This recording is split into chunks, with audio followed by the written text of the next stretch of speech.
ധ്യായാമോ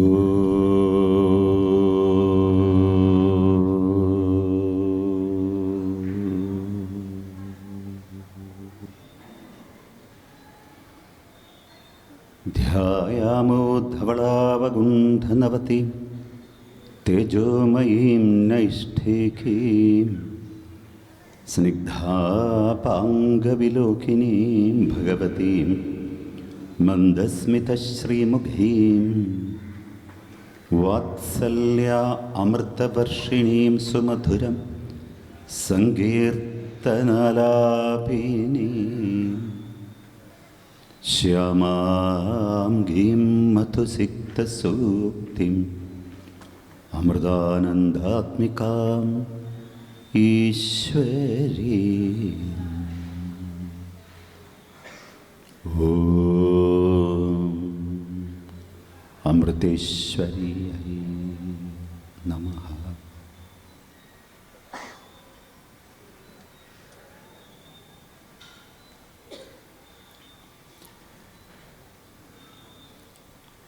I humbly bow down at Amma's lotus feet.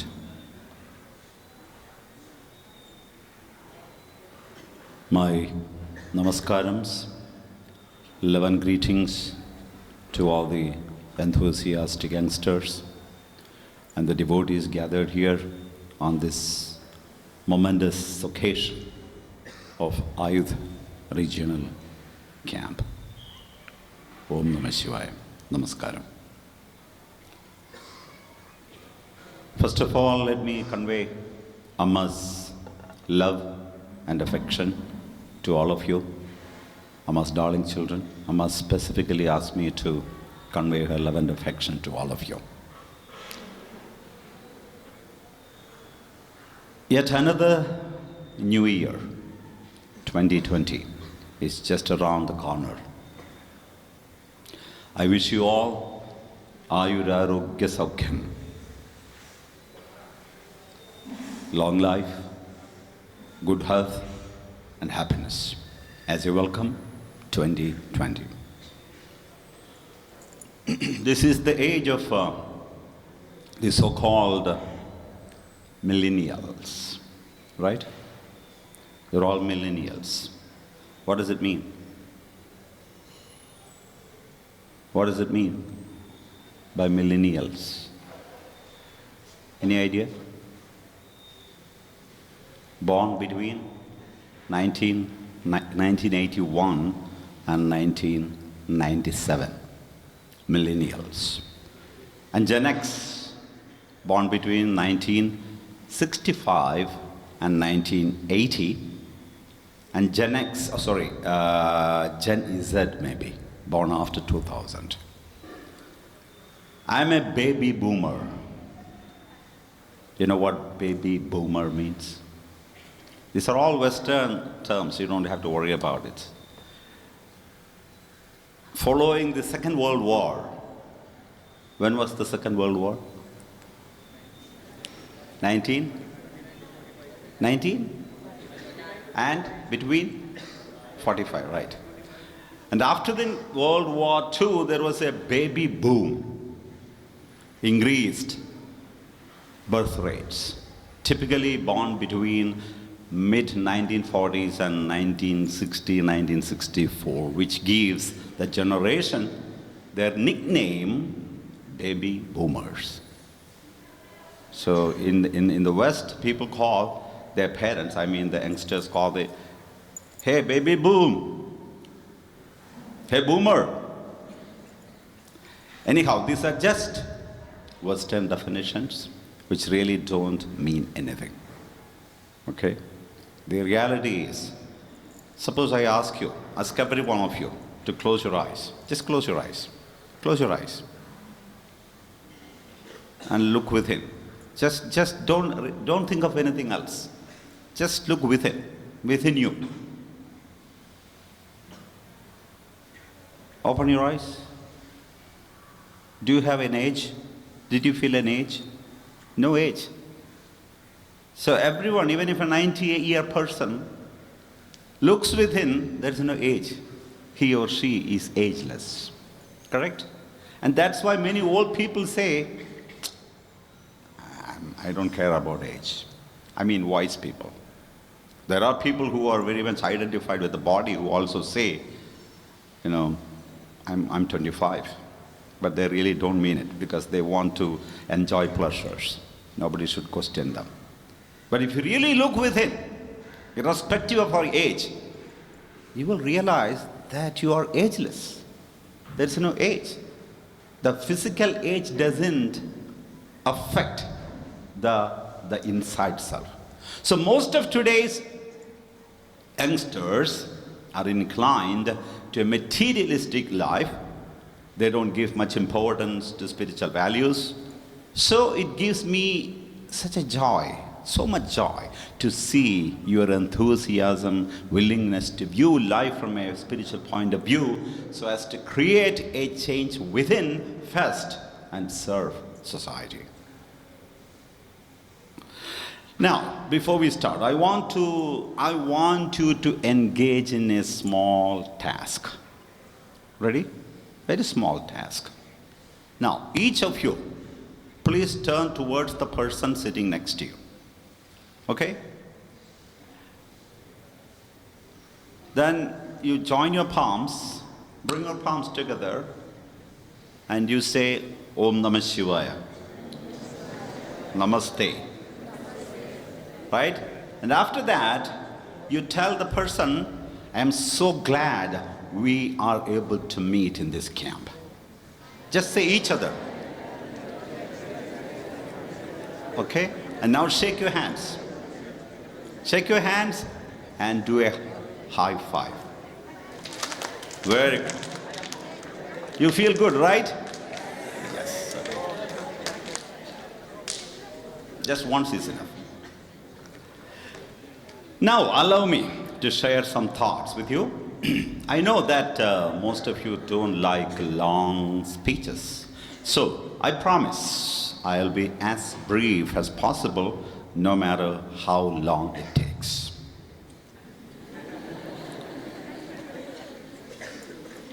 Okay?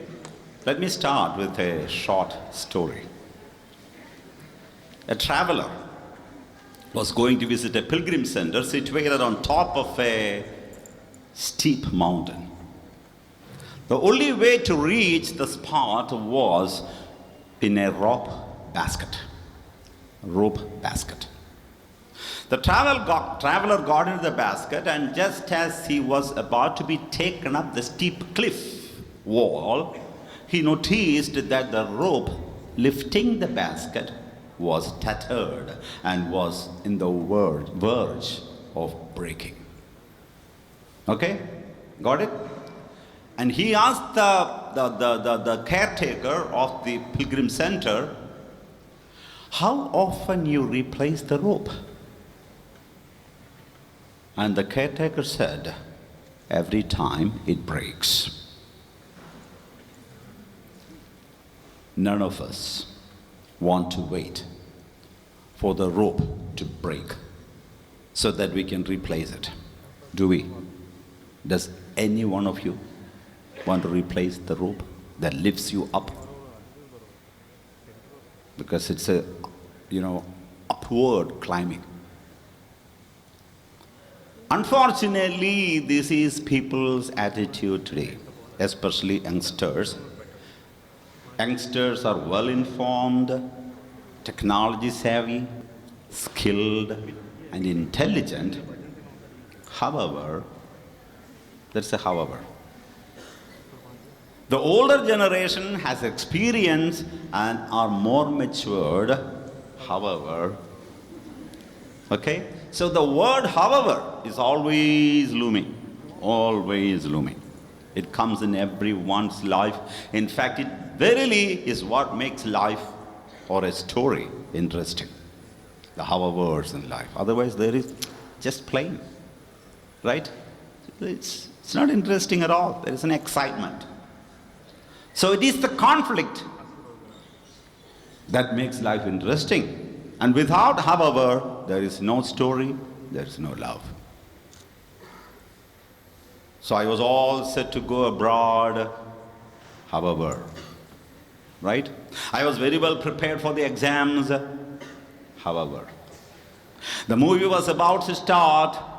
However, correct?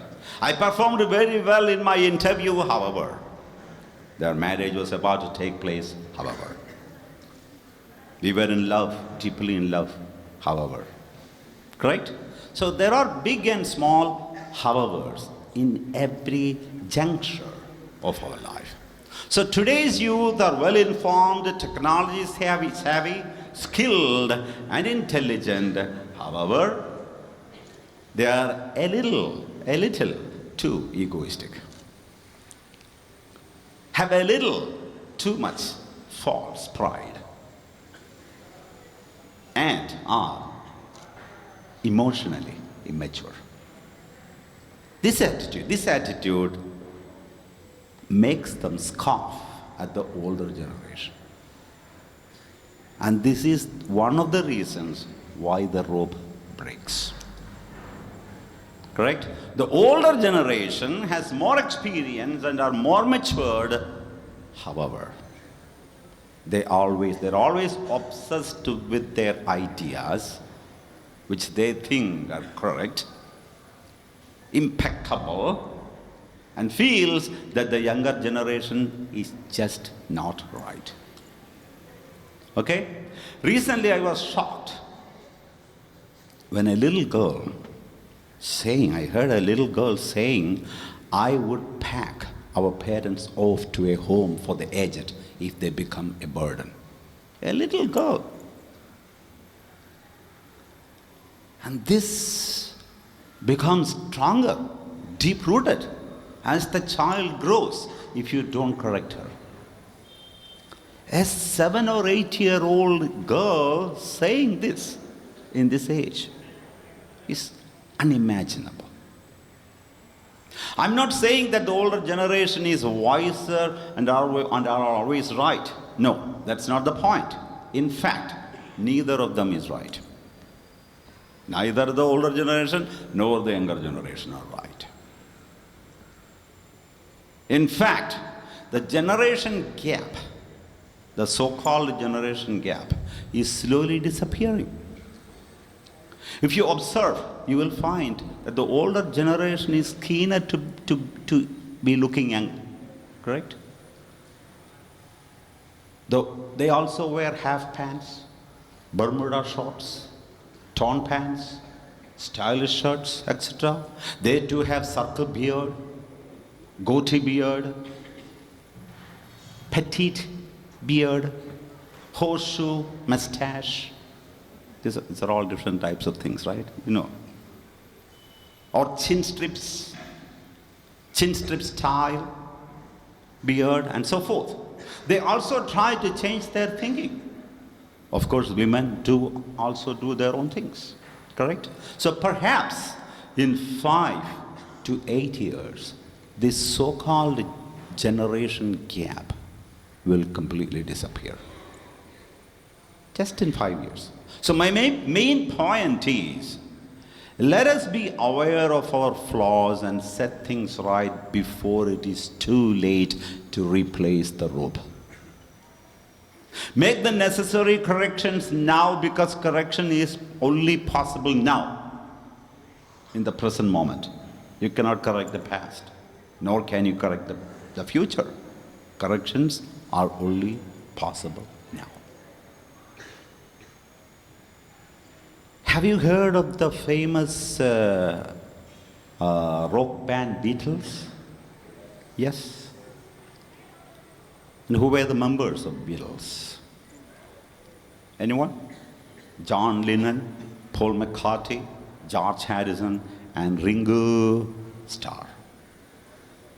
And they are considered to be the most influential band even today.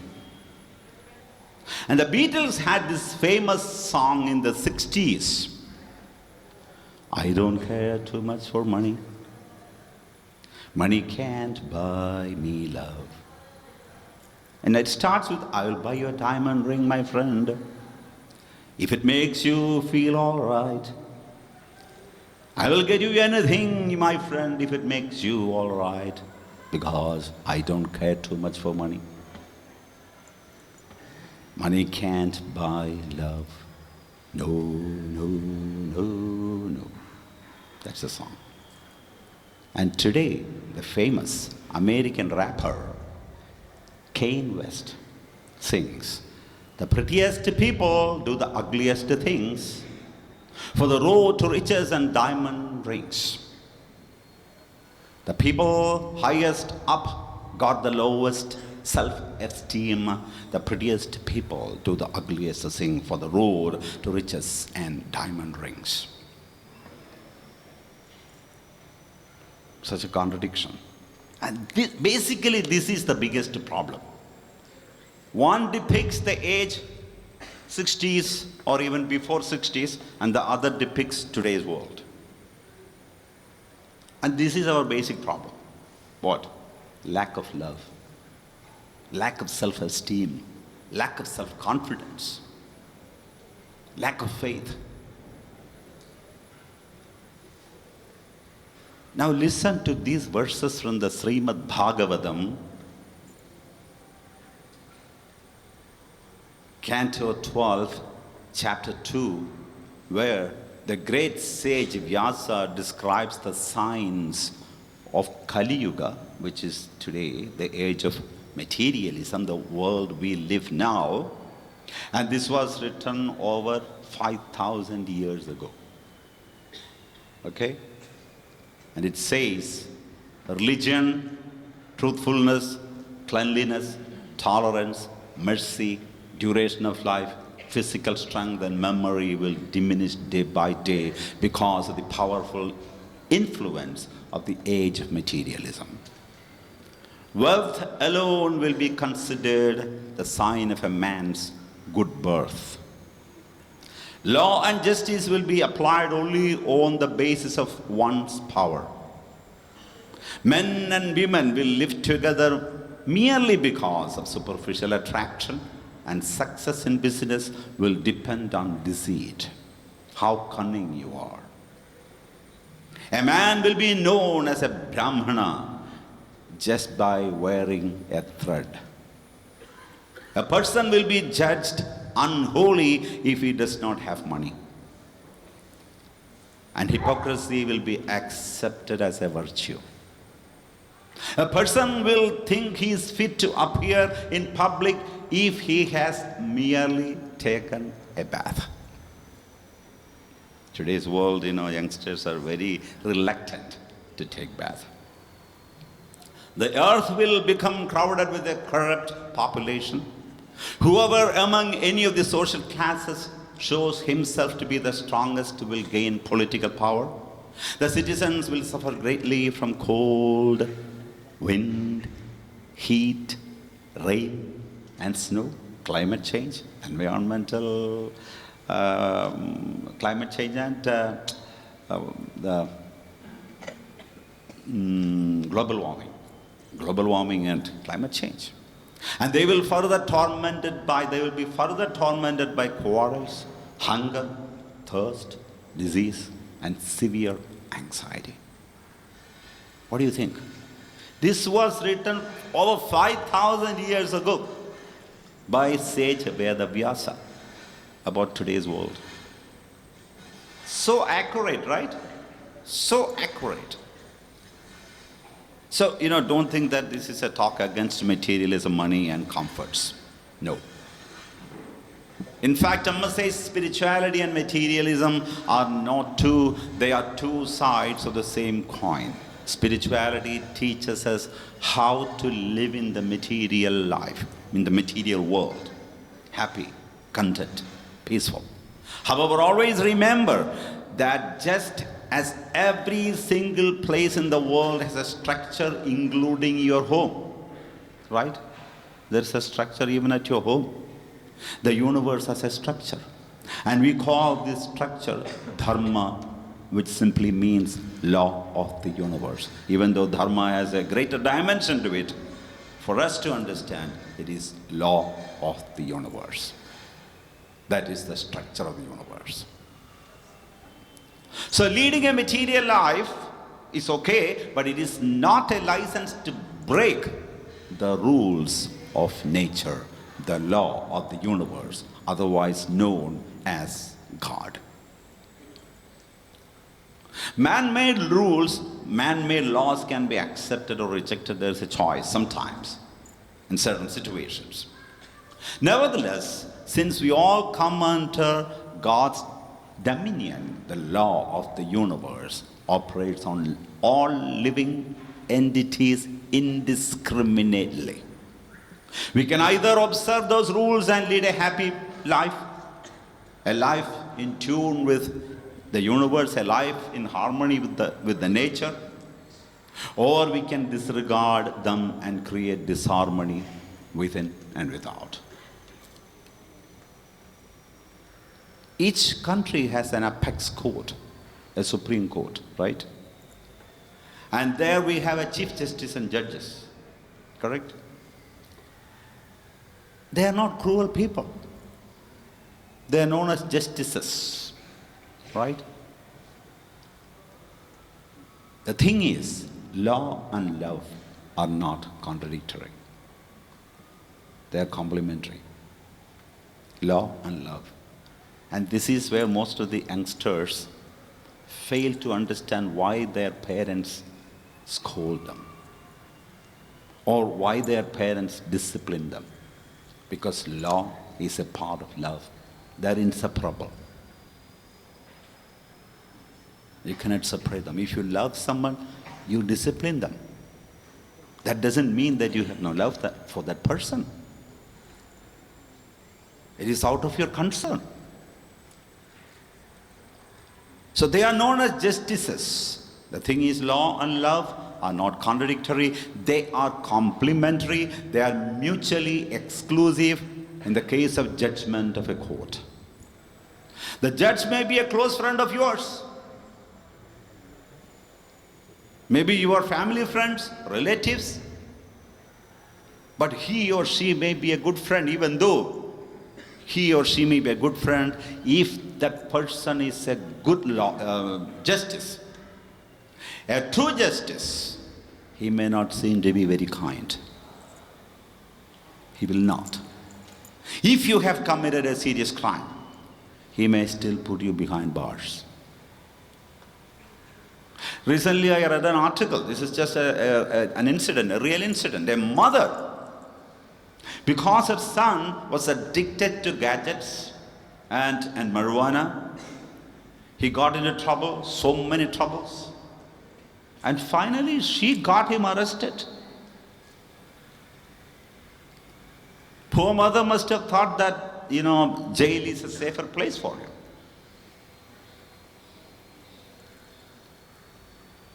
So this implies that God, the power beyond, is the supreme judge, the chief justice of the apex court of the universe. And God is overseeing everything we do in the present to decide our future. In fact, we decide. But we blame God.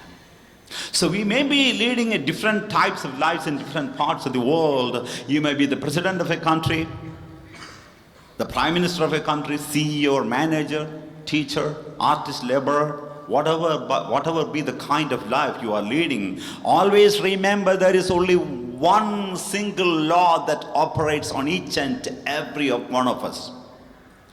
And that is the central constitution of God. The central constitution of God. So every single action will be accounted for sooner or later. Let me give you a modern day example. You might have heard this. Have you heard the story of Billy Ray Harris?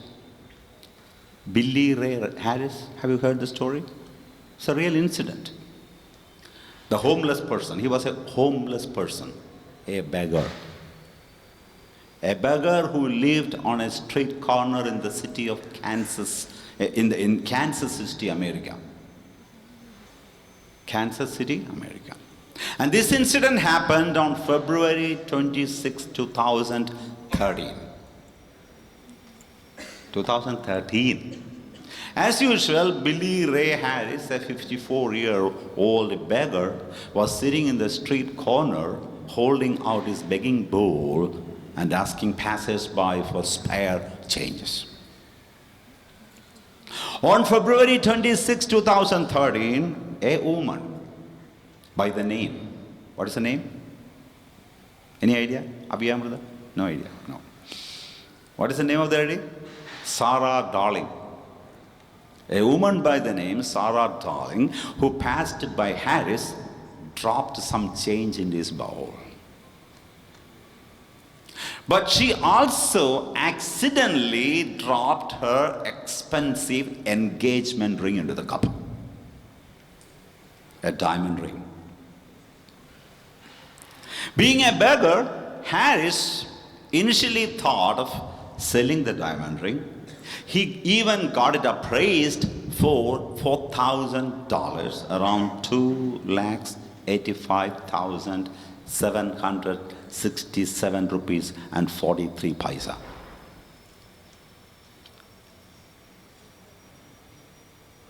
But his conscience did not permit him to own it. So he found the owner, Sarah Darling, and returned the ring. That's one part of the story. The next part. As a way to thank Billy Ray, Sarah Darling, what does she do? Are you here? Oh, okay. As a way to thank Billy Ray, Sarah Darling and her husband, Bill Crunchy, started a fundraise. Raise money for Harris to help him get back his life on his track. And touched by the story, a lot of people came forward to help, and they raised more than 190,000 US dollars just in 3 months. And today's exchange rate, the amount will roughly come to 1,25,70,654 and 27 paisa. The entire amount was gifted to Billy Ray. Basically, the beggar who was begging, who just owned a begging bowl, nothing else, became a wealthy man overnight. Had he sold the ring, he would have gotten only $4,000, a much smaller amount compared to the fortune he was gifted with. And not only that, the story doesn't end there. After 16 years, he was reunited with his family members who thought he was dead. They came to know of him through TV channels. And what was Billy Ray's response to this unimaginable fortune that materialized in his life all of a sudden? He said, "I'm no saint. I'm not a saint, but I'm no devil either. I'm neither a saint nor a devil. I'm just an ordinary person. When I think of the past, I think, thank God that it is over. Now I feel human." This is what we can do. I mean, this is so simple. You don't have to become a sannyasin. You don't have to shift to an ashram. You don't have to be too spiritual. I'm not asking you for that. But of course, if you have the inclination, you can. But just be human. And this is what it is. It is so simple. And there is another point. We experience similar situations in life. Not that you will get a huge amount of money or win a lottery, but we all have small and big experiences like this. Recently, a bank manager shared an experience with me. Born in a poor family to poor parents, he and his siblings did not even have enough to eat. He comes to see Amma, he's a devotee. And one day he approached a rich man in the village requesting a loan of 25 rupees. The rich man mercilessly abused him and asked him to get out. Years later, the rich man lost everything. He became poor, and the poor boy became the manager of a prestigious bank. One day, the rich man came to the bank and requested the bank manager for a loan so that he could start a small shop. So what I am saying is, as youngsters, this is a time when you have so much energy. You are full of energy. But you are also emotionally immature. Your judgment is not always correct. You don't know what is right and what is wrong. You don't know what to do and what not to do. We think we can get away with our stupidities. Are those doing something or sleeping? The ones with heads hung down? Just curious to know, are you sleeping? Or writing notes? Or are you disinterested? Little sleepy? No problem, I was just curious. It's okay, you can sleep. Go back.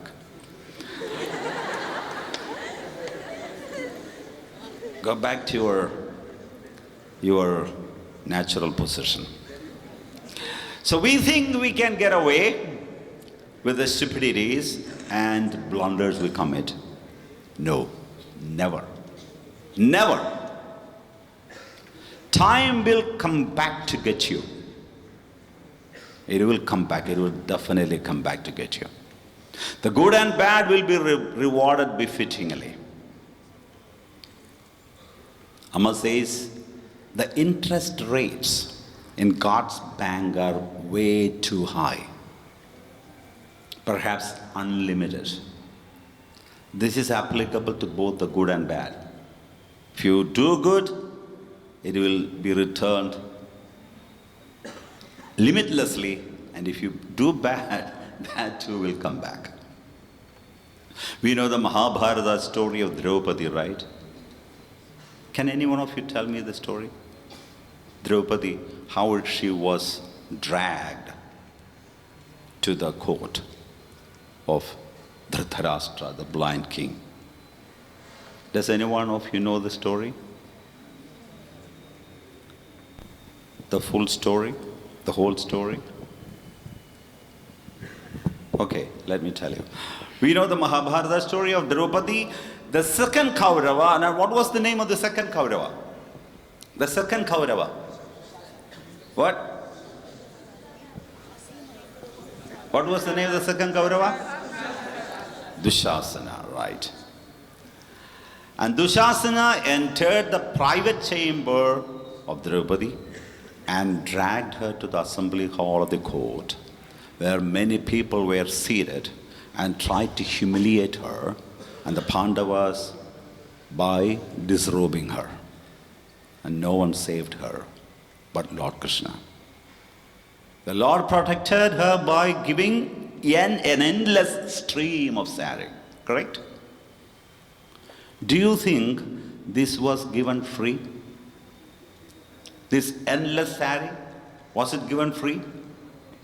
Just because she called out, Krishna, please come and help me. Do you think so? What do you think? Was the endless sari given free?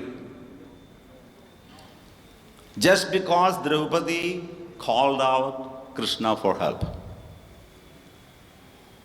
What do you think? No. In fact, Draupadi had immense credit, bank balance in her account that can be drawn along with interest. That was why she got the sari.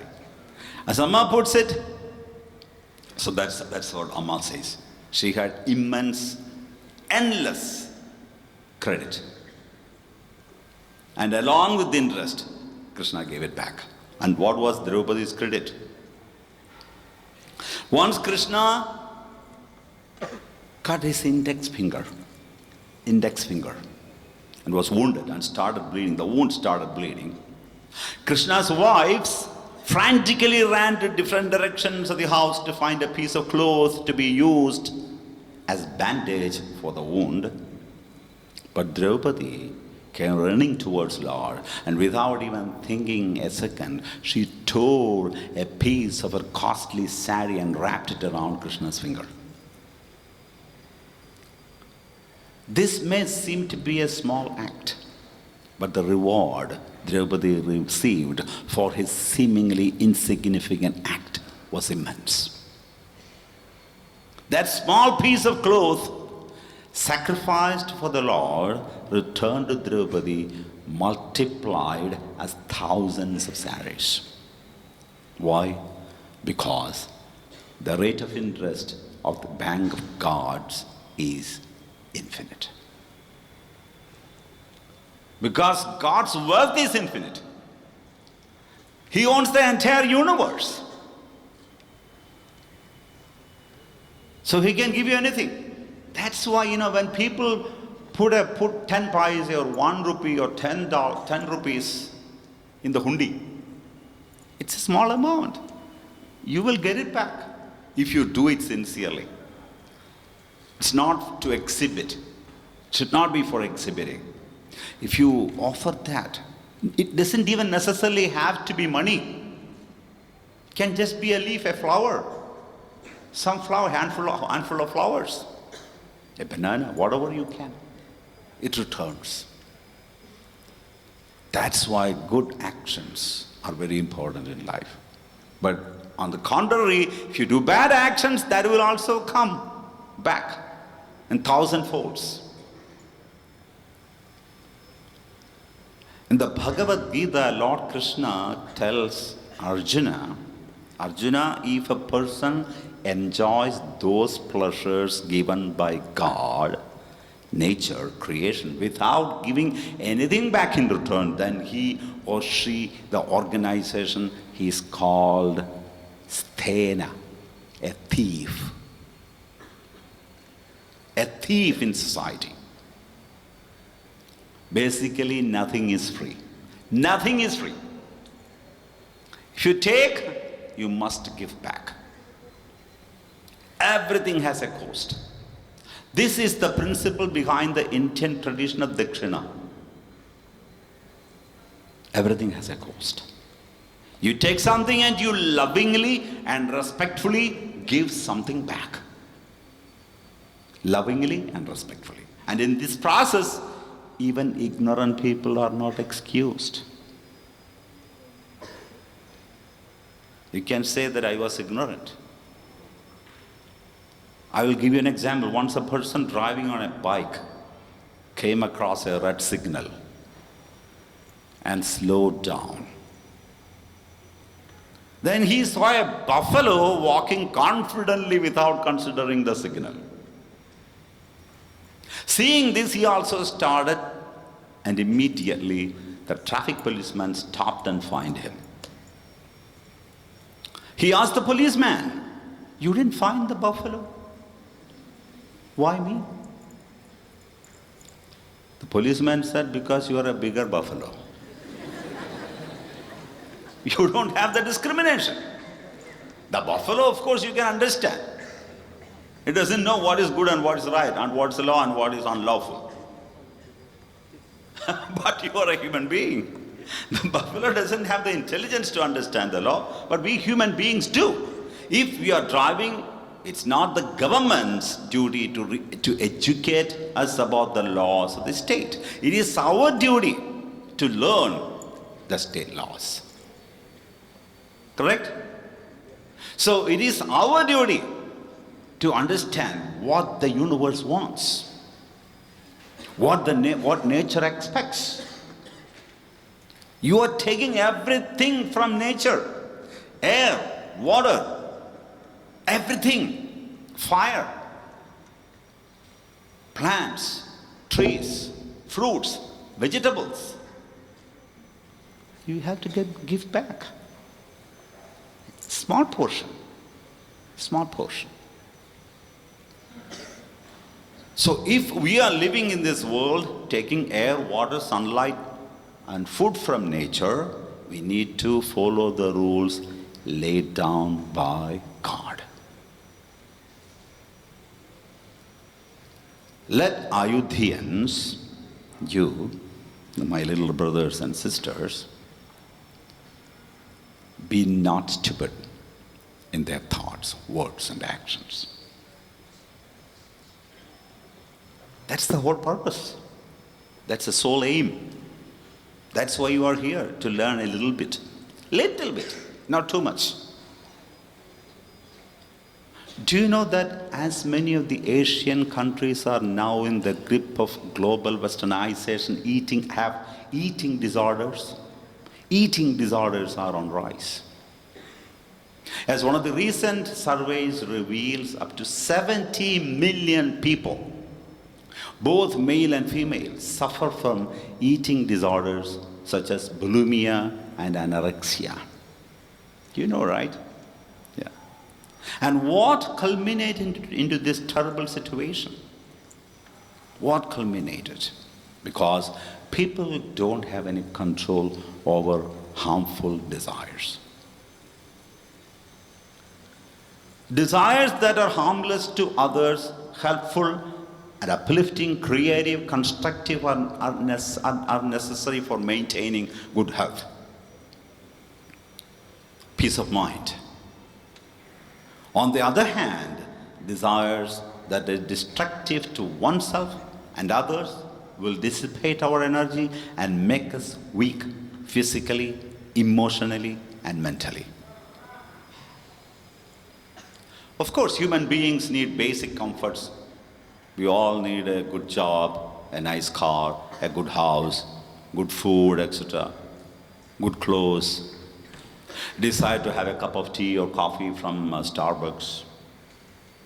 Perhaps a small bottle, a can of sugary, carbonated soft drinks such as Coke, Pepsi, some ice cream, etc. are also okay. Decide to go for a walk, decide to watch a movie, and so forth are not so harmful. However, intense wanting and intense hating will affect emotions. A recent study says that too much consumption of junk food and soft drinks can cause memory and learning problems, increase the risk of dementia, lessens the ability to control appetite. It can cause chemical changes that can lead to depression. It makes you impatient, irritable, and can cause uncontrollable cravings. It can also result in non-alcoholic liver cirrhosis, heart diseases, neurological problems, whatnot. I know at least 3 people who died of liver cirrhosis just because of the reason that they were addicted to soft drinks and junk food.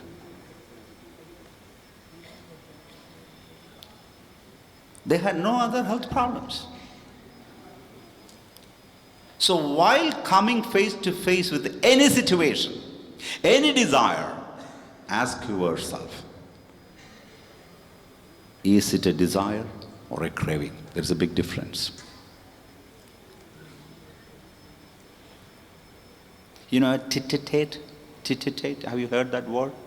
It's a French word. It means like a private conversation, like a secret conversation.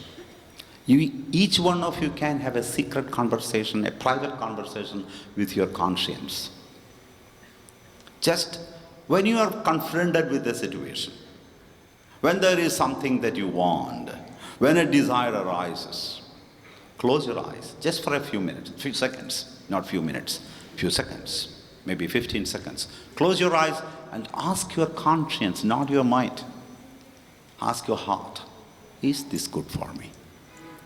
You will get the right answer from there. And if the heart, if the conscience tells you no, don't dare to do that. So that's what is called Viveka Buddhi. Just Buddhi is not enough. Discrimination or discernment. In today's world, there are many books available on how to win. How to win is a book. How to make money. There are books available. However, success or happiness is not like plucking an apple from a tree or an apple falling down from a tree. The real way, maybe the one and the only way to succeed is to learn how to use one's discrimination. Viveka Buddhi, common sense. Common sense, in simple words. Common sense or right judgment.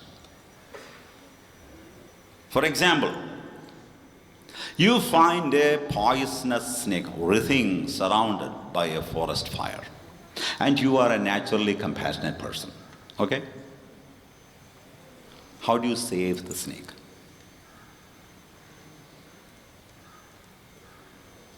Will you go and catch the snake by its neck? No, because it's a poisonous snake. It may bite you. So what do? You take a long stick. Correct? You take a long stick and lift the snake out of the fire.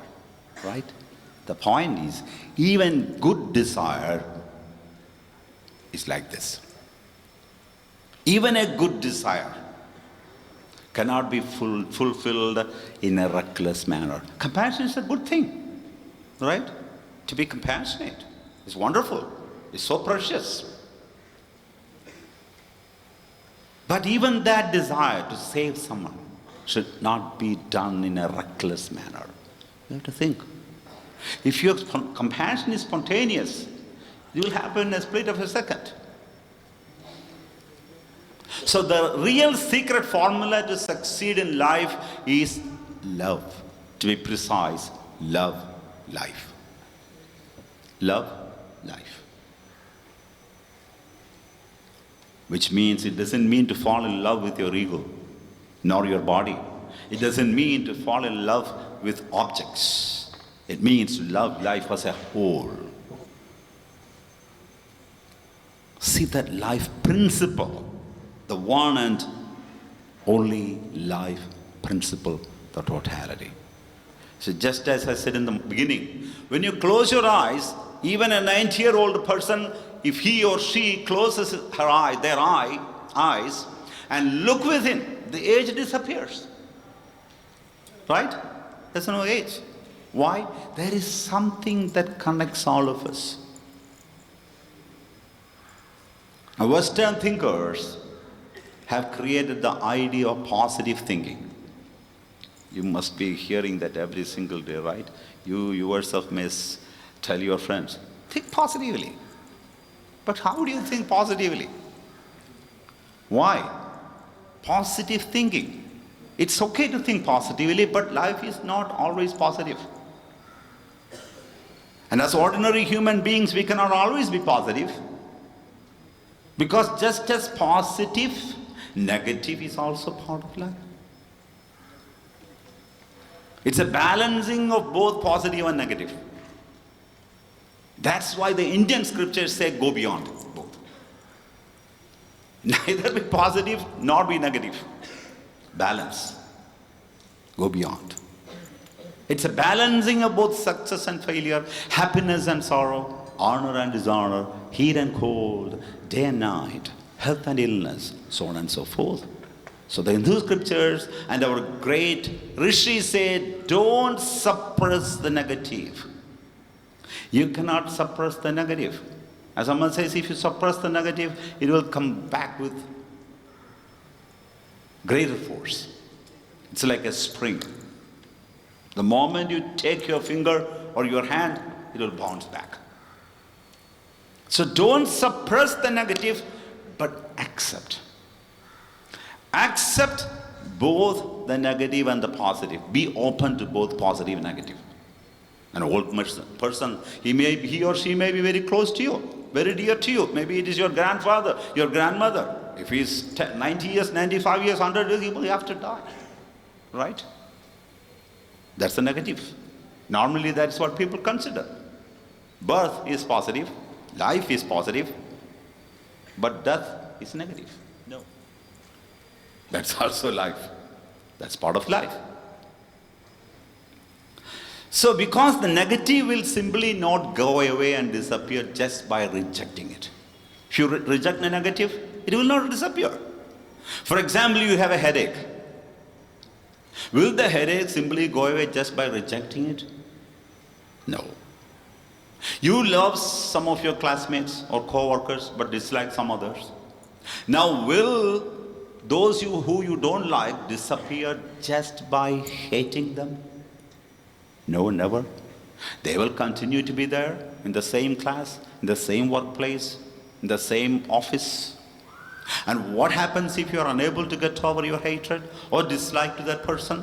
It will seriously affect your peace, happiness, thinking, productivity. So what is the best way? Accept that person as he is, with all his flaws. And just remember, he cannot be otherwise. So work on your own negativities, negative ideas, but not through repression. Try to be neither negative nor positive. Balance them without being indifferent.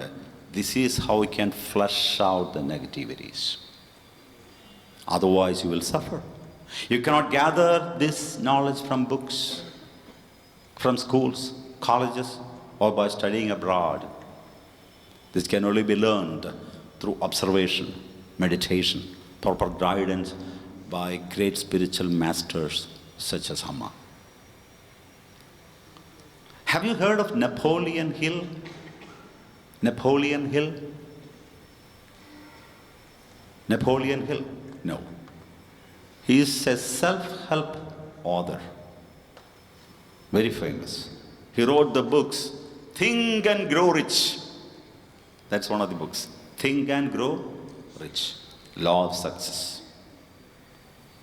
And Think and Grow Rich is one among the 10 best-selling self-help books of all time.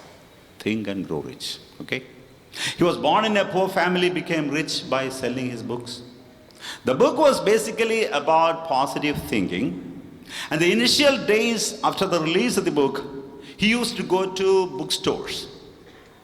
The author, Napoleon Hill, he would spend a lot of time in bookstores to persuade people to buy his books. Self-promotion.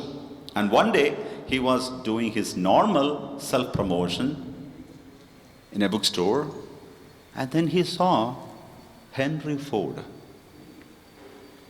You know Henry Ford, right? The founder of Ford Motor Company.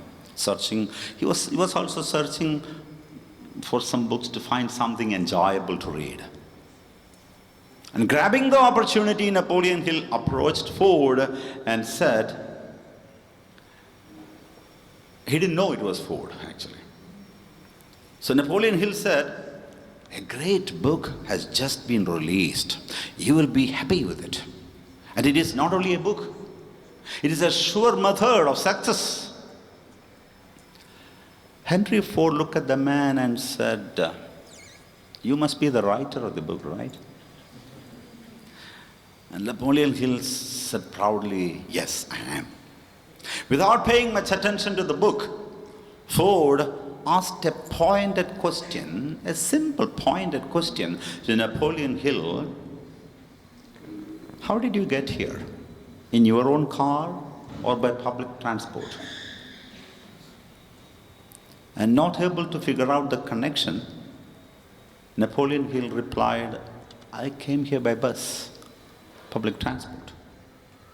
And then Henry Ford pointed his finger outside the store and said, see that brand new car parked there? That's mine. I designed it. I'm Henry Ford. And he continued, Mister, whoever you are, don't you think you are fooling others? You don't even own a private car, and you write a book titled Think and Grow Rich. He doesn't even have a car of his own. Whereas I have grown rich without thinking. So I don't need your book. You better think and grow rich. Once you grow rich by thinking, then you come to me. That will be the proof. This book is not the proof. You become rich first and then come to me.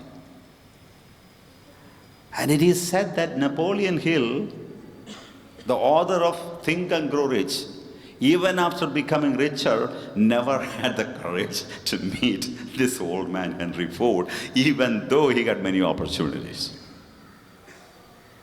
My point is, it's not thinking, but in acting with a discrimination, with good judgment, that life takes you to higher, greater heights. Amma says we all have two homes.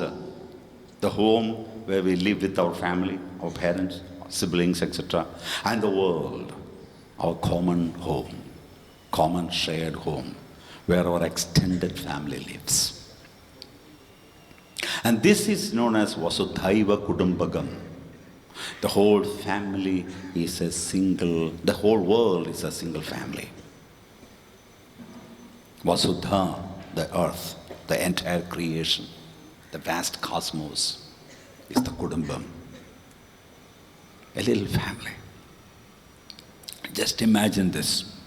Just imagine. Suppose we keep digging into the past. Maybe at some point we realize that we are all related by blood. Right? If you keep digging into the past. And then if you dig sideways into space, we find that we are related to the surroundings, the nature, with the environmental forces.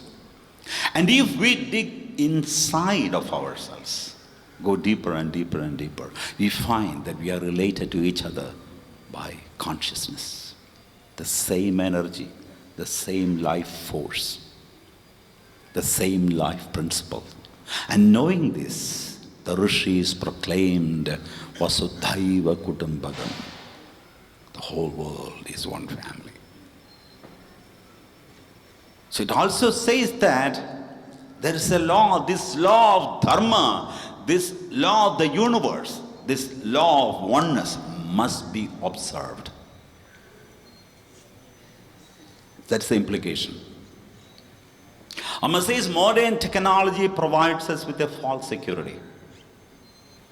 Falling under the spell, quite often we live a deluded life. Thus we forget how delicate our life on this planet is.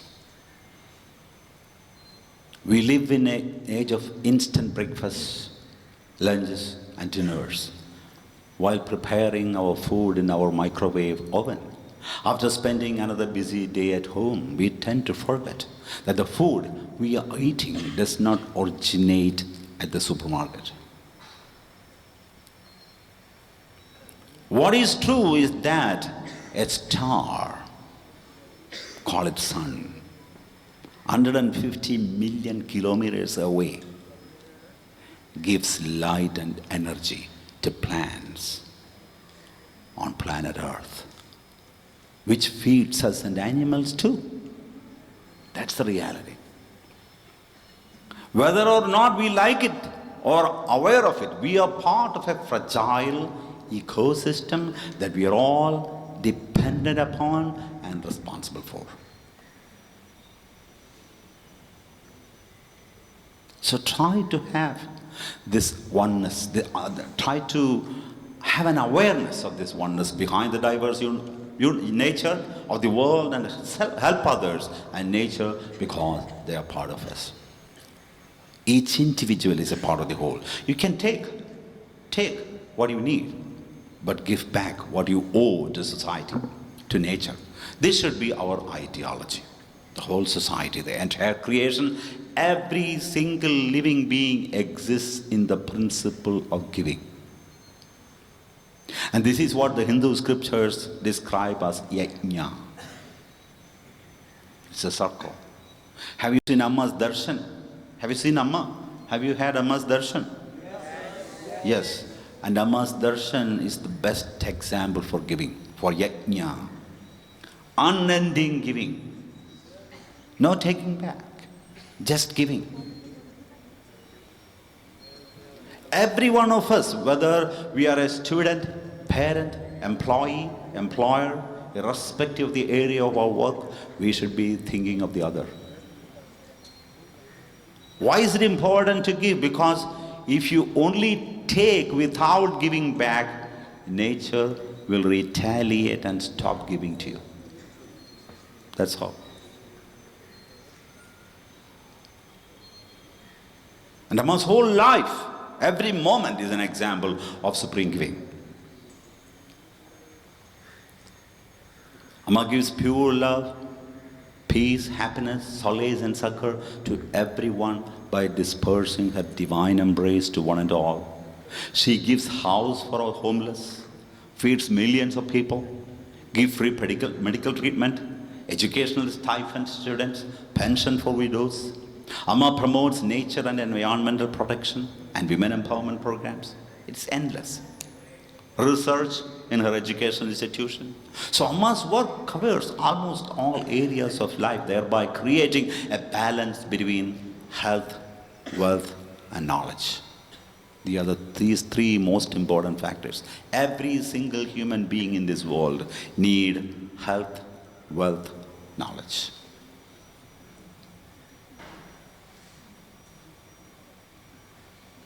And Amma's nature of giving is continuous. No holidays, no vacationing, no complaints, without expecting anything return. And this happens 7 days a week, 365 days a year. Do you know something? Amma doesn't eat on non-darshan days. She doesn't eat on darshan days. Even on darshan days, she eats very little. But on non-darshan days, Amma doesn't eat at all. The reason Amma says is because Amma hasn't done anything today. She doesn't feel like eating. In fact, even on non-darshan days, Amma still sees people in the evenings or afternoons. She will still spend time with the ashramites, with the devotees, answering their questions, meditating with them, serving them food for everyone. She constantly gives directions on various humanitarian projects, reading the hundreds of letters from devotees, both within and outside the country, in addition to the letters written by the ashram residents. Yet, Amma says, I haven't done anything today, so doesn't feel like eating.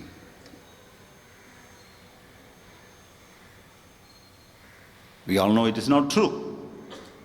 So basically what is Amma saying? I don't want to take anything because I did not give anything. Such a great example, such an inspiration. So giving back is something, is a tradition we see in almost all traditions in the world, even in the corporate world. Even in the corporate world, a part of the profit is reinvested into business before they hand out the dividends, correct? The late People's President of India, Dr. APJ Abdul Kalam, once said, I want to share with you what I have learned from Amma. Giving. That's the message I get from Amma. Go on giving. You can give. It's not only money. You can share knowledge. You can remove the pain. And you can even go to the person who is suffering. Every one of us, the rich and the poor, can give. And there is no greater message than Amma's giving to all the people of this region and Kerala and India and to the world. And this indeed is the sum and substance of Amma's life and teaching. Sometimes, even a smile is giving. A kind word is giving, as Amma says. A small help is giving. So once again I wish you a new year which will help you kindle the light of love and compassion in your hearts. And may that love and light overflow from your heart and illumine many lives. Om Amriteshwariye Namaha. Thank you so much.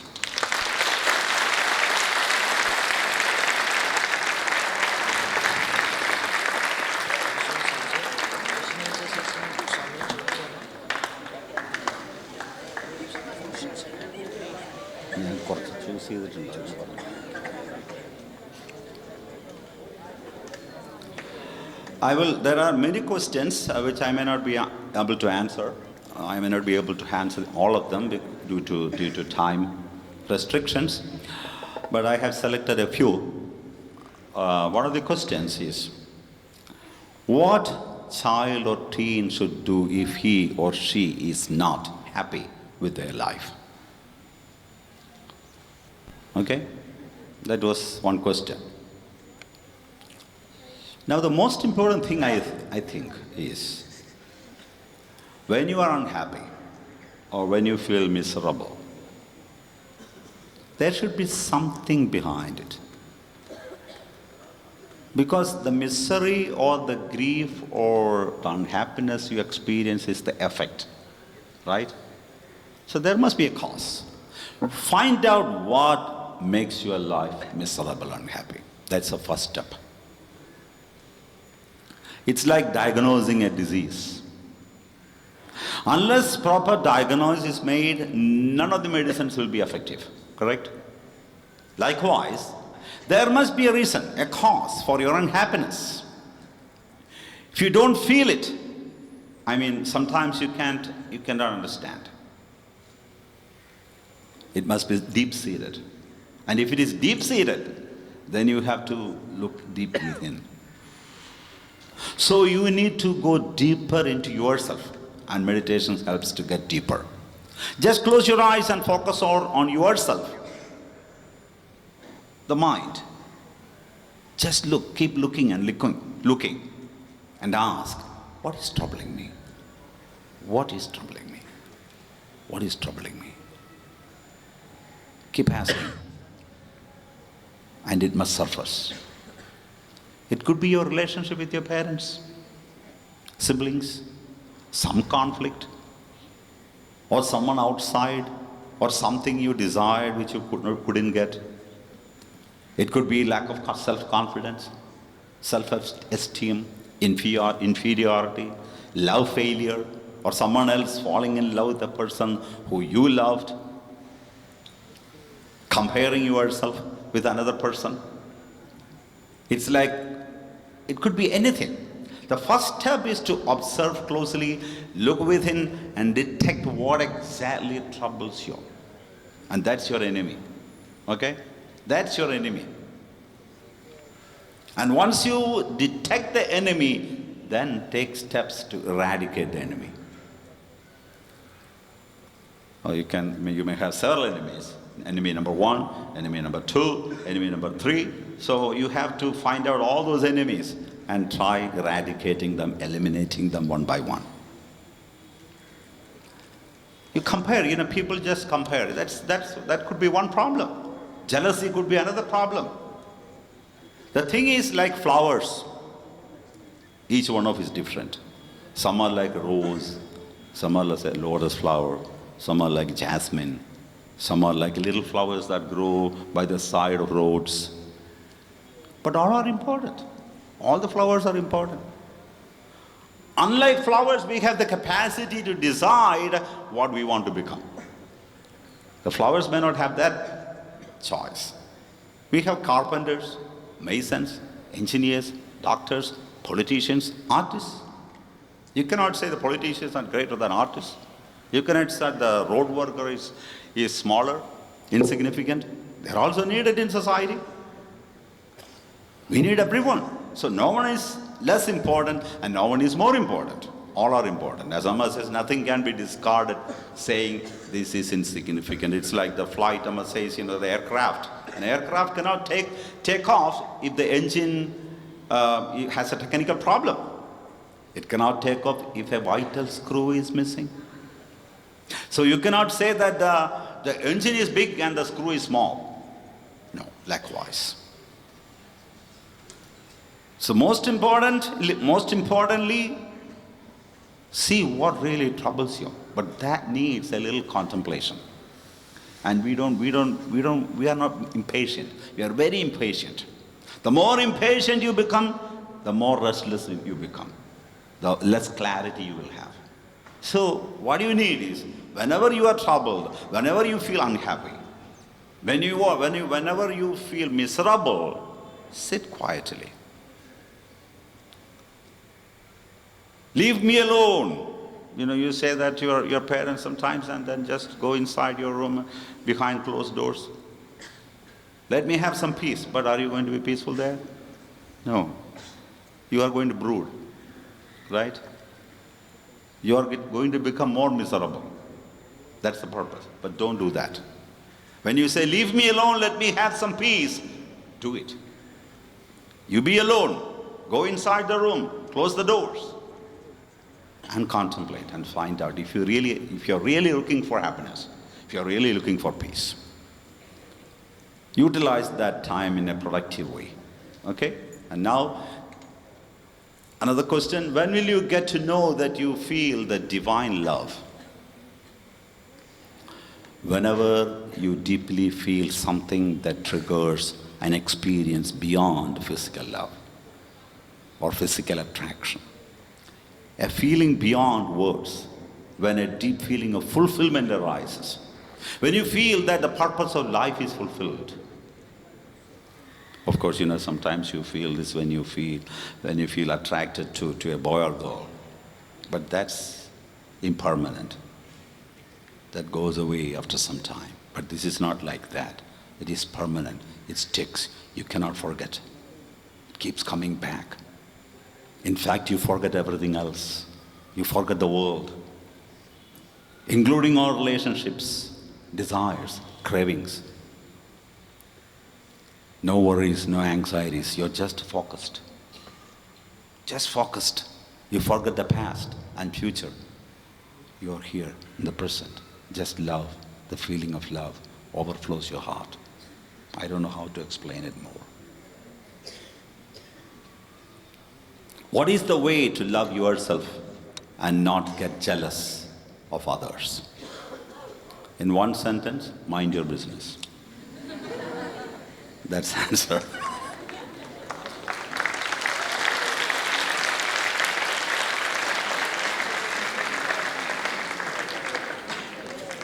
Every negative emotion, whether it be jealousy, anger, hatred, greed, etc., create a disturbance in your mind. There is one way is to feel the burden of that emotion. Suppose you are carrying a luggage too heavy, what do? You put it down, right? So just by feeling the heaviness, the burden of the emotion, feel the disturbance as deep as you can, then you will have an inner urge, a longing to throw it away, to get it out of your system. It's like, if a dust particle goes into your eyes become very restless, itchy, and you will tear. Very disturbed, irritating experience. Only, you will try everything to remove that dust particle. And once it is gone, you're happy, comfortable. It's like that. Each negative thought is like that. It creates a disturbance. So you somehow want to remove it, but the only thing is, you have to feel the burden. And feel an urgency to remove it. Most of us don't feel that urgency. We don't feel that longing. And that's why you say, leave me alone. Because you want to suffer. It's your choice. You like problems. If there is no problem, then you will start thinking, oh, why am I so silent? Why am I so peaceful? Why is there no problem? So it depends on the intensity of your longing to get out of it. Don't you both boys and girls make your monthly visits to your beautician? Monthly visits to your beautician to get your facial done, your threading done, etc. Why? When do you do that? When you look into the mirror, right? When you see your image. Oh, I have a dark spot here, I have a pimple there. And I look at my tip of the nose, there is a pimple there also. And you say to yourself, it is time to have a monthly visit to my beautician. We all need to do a similar kind of visit, but within. So that we can make necessary changes there. Every negativity is a disease. Jealousy is a disease. Even craving is a disease. It has to be treated. Else it will become worse and you will suffer. But for that, you have to consider yourself as a patient first. You have to become a patient. You know, Amma says many patients don't even like to go to the hospital because they think that, you know, if they do that scan, this x-ray, this test, that test, it may open up a can of worms. Especially, you know, people with depression, they think they are normal. They don't want to see a psychiatrist. Actually, you know, we are all in the verge of mental illness. There's not much. They say, you know, there are only two types of people in the world. One is, you know, on the verge of sanity, and the other is insane. Verge of sanity and insane. These are the two types of people in the world. So once you recognize that you have the disease of jealousy or the disease of anger, that's the first step. And you know, once you recognize that, it's easy to treat. So now how to understand our true dharma in day-to-day actions, and if you see some adharma, how to react. The thing is, to understand one's true dharma, one should have a good understanding. To understand one's true dharma, one should have a good understanding of one's strengths and weaknesses. So find out where your strengths lie. Otherwise you will be confused. That's why many students, they find it extremely difficult. After my 12th, what should I do? Should I become an engineer or a doctor or MBA or BBM, or should I go to this university, that university? All sorts of questions. Should I become a musician, actor, singer? So only you can determine what you want to become, because only you know what your strengths are. But for that, as I said earlier, you need a little bit of mental maturity. You can get guidance, of course. This is where, you know, Amma can help, because Amma sees through you. She knows who you are, where your strengths lie. But you cannot expect Amma to decide everything for your life, because Amma's purpose is to make you become independent. If Amma takes all decisions on your behalf, then crystallization will not happen. You will not gain any maturity.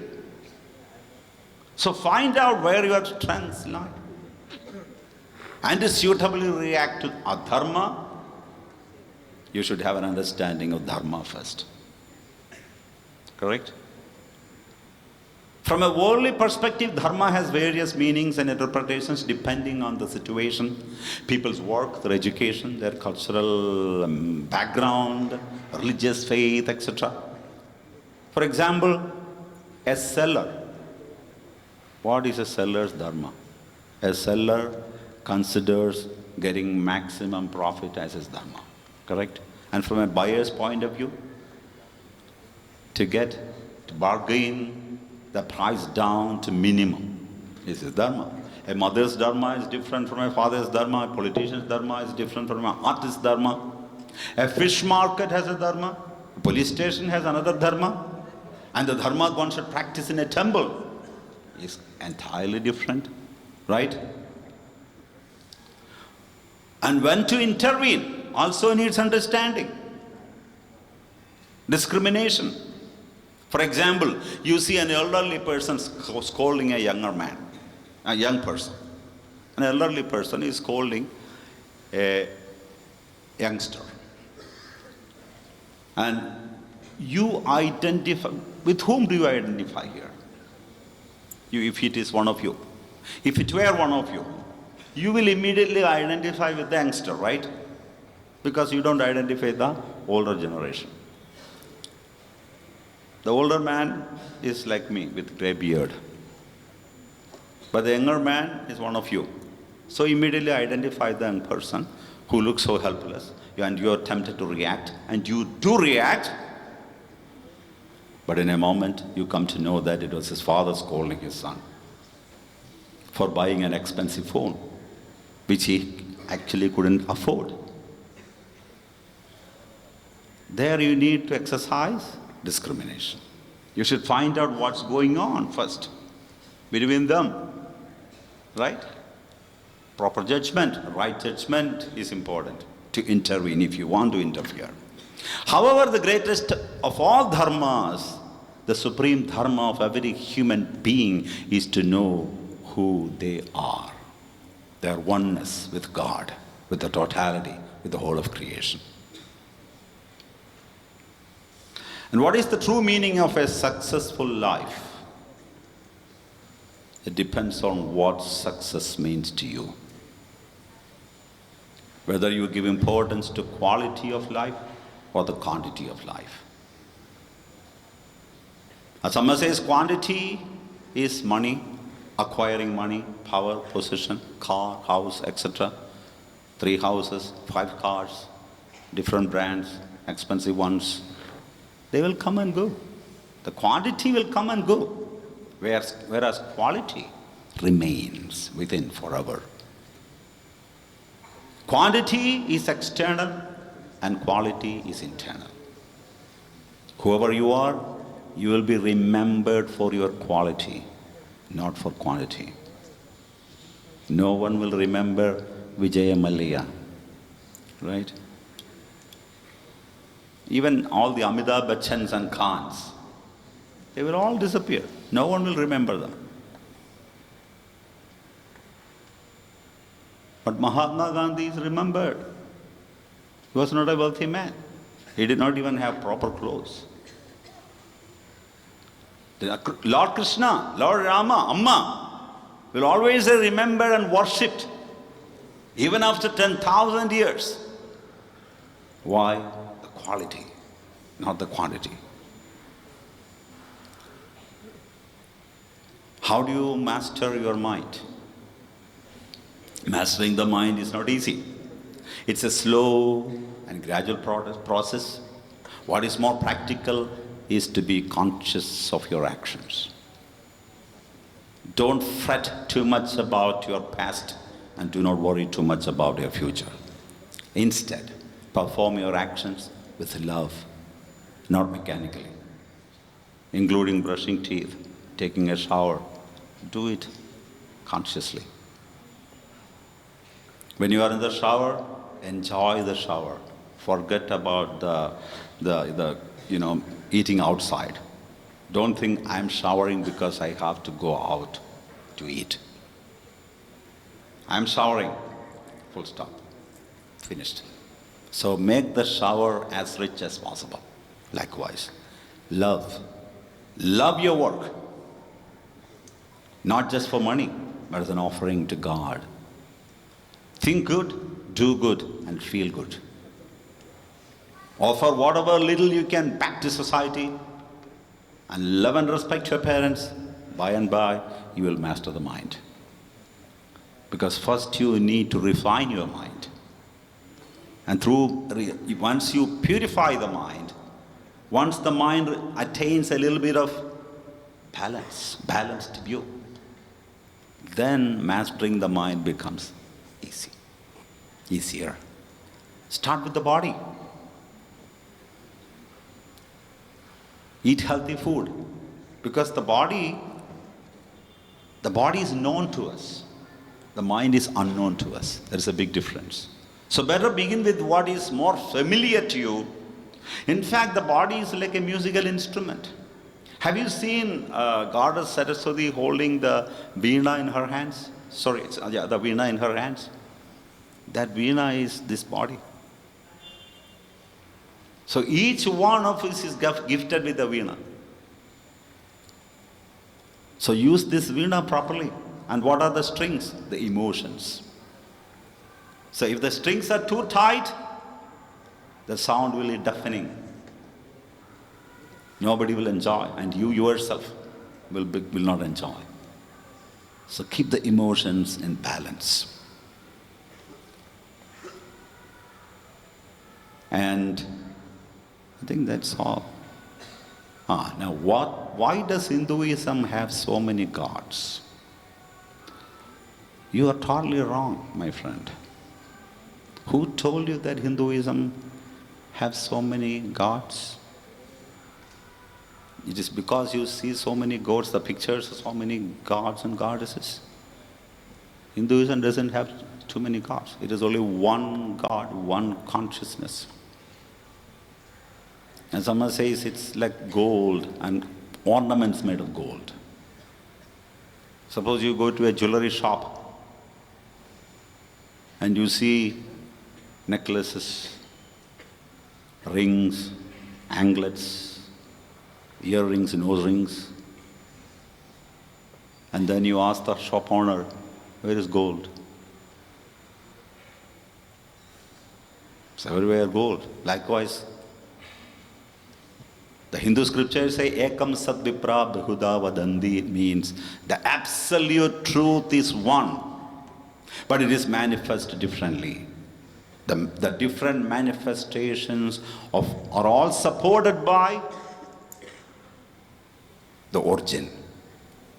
So one reality seen as many or described differently. Amma says there are over 7.6 billion people in the world. They live in 7.6 billion worlds in 7.6 billion minds. So just one path is not enough for everyone, will not help everyone. People are different. Different in mental constitution, the emotional intensities are different, cultural backgrounds, their thinking is different, the way they look at things are different, experiences are different, everything is different. So how you say that one path is enough to realize God? How can you say that? Is one type of food enough for everyone? Some people like pizza, some others burgers, some others KFC, some others like McDonald's, and some others just like just Italy and dosa, or chapatis. So depending on each one's taste, mental constitution, mental disposition, a rich man may want to worship God in the form of Lakshmi, so let him. A scholar or musician may want to worship God in the form of Saraswati. That's also available. This is like the ocean. A fighter may want to worship God in the form of Durga. An ideologist may want to worship God in the form of Lord Rama. A multifaceted personality may want to worship God in the form of Krishna. A forest dweller wants to worship God as Vana Durga. And a physician wants to worship God in the form of Dhanvantari. For some people, mountains are God. For some others, trees are God. Each one's taste is different. Everything sentient and insentient is God, pure energy. So they are all gods. But in reality, there is only one God. We call that God Brahman, Satchit Ananda. So don't have any confusion at all. One last question, Swamiji. Being around Amma and her presence define true happiness. When do you feel happy and when do you feel unhappy? You pass an exam, you feel happy, you feel excited. You get a job, you feel happy. You get a boyfriend, a good boyfriend, girlfriend, you are happy. Someone loves you, you are happy.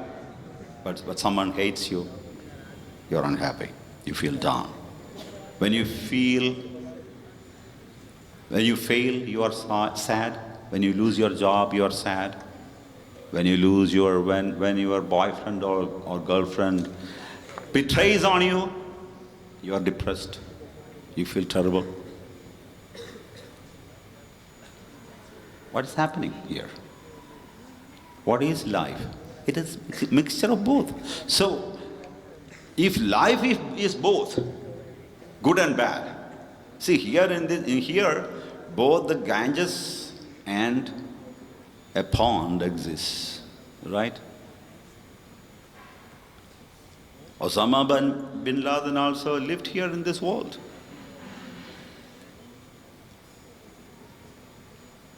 And Idi Amin was also here. Saddam Hussein was here. And also godly people are there. Virtuous people are there. Good and bad politicians are there. So what do? What we normally do is we accept the good people. We accept success and we reject failure. We accept the moment when we get a job and we reject the moment when we lose the job. You cannot, but then what happens? You will be in a roller coaster. Unhappiness. So balance them. When some people love you, some people are bound to hate you. That's nature. That's how it is. It's normal.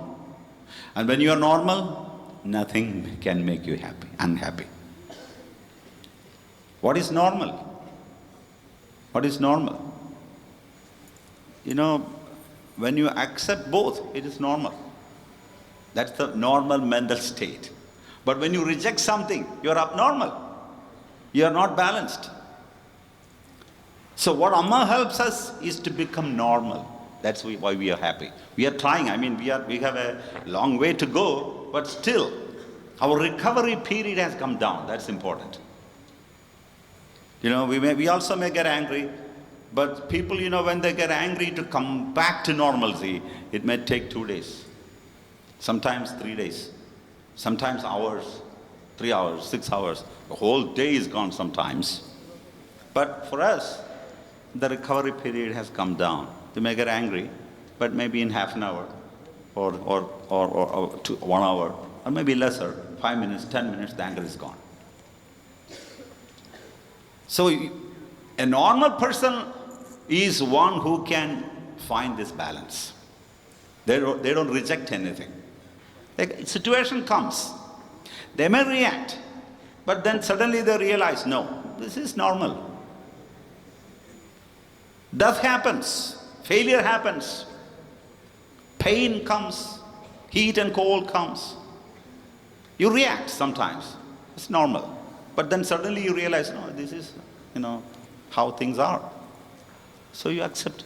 And that's how you can raise your happiness level.